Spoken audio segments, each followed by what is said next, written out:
At a time when Sri Lanka is facing its worst financial crisis, a high-level delegation from India has now arrived in Colombo. During its 3-hour visit, the Indian delegation will hold talks on additional support from New Delhi that is required, led by the Indian Chief Economic Advisor WION The Nageswaran.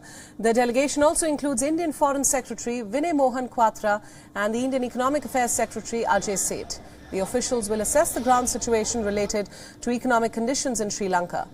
In Colombo, the Indian delegation is meeting with the Sri Lankan Prime Minister.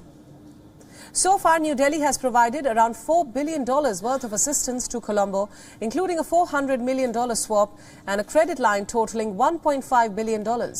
In June, the island nation imported 50,000 metric tons of rice under loan assistance program. To help ease the acute fuel shortage, India has also delivered around 40,000 metric tons of petrol and diesel each. The island nation of 22 million people is struggling with its worst economic crisis in nearly 7 decades because of a severe shortage of foreign exchange.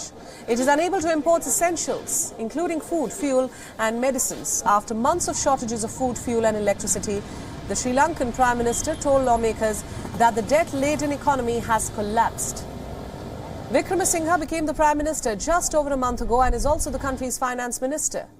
He explained that due to heavy debt owed by its petroleum corporation, Sri Lanka was unable to buy imported fuel, even for cash.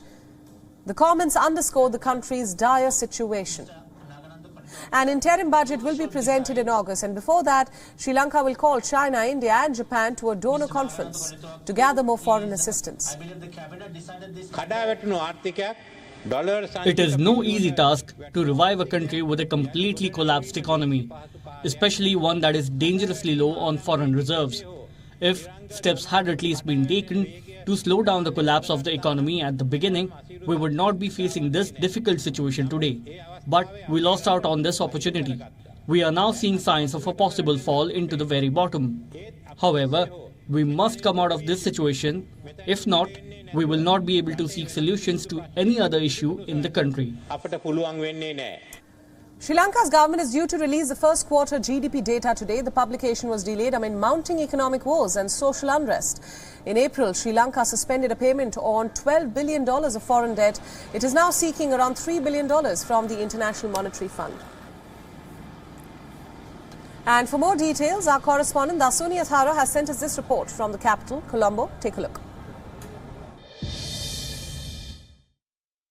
The arrival of the top-level Indian delegates to Sri Lanka will be closely watched and monitored so as to see how definite and conclusive talks between the two nations are further strengthened in the midst of Sri Lanka's worsening economic crisis. Now, all of this comes at a time where Sri Lanka is dealing with an acute shortage of fuel as well as domestic gas, with Sri Lanka's foreign reserve levels on absolute lows. That's not all. This discussion will also focus on debt restructuring, for which the IMF discussions, which were held recently, have also highlighted their prominence on. Stay with me on World is One as we bring you the very latest. Reporting from Colombo, I'm Dasuni Athara. WION World is One is now available in your country. Download the app now and get all the news updates on the move.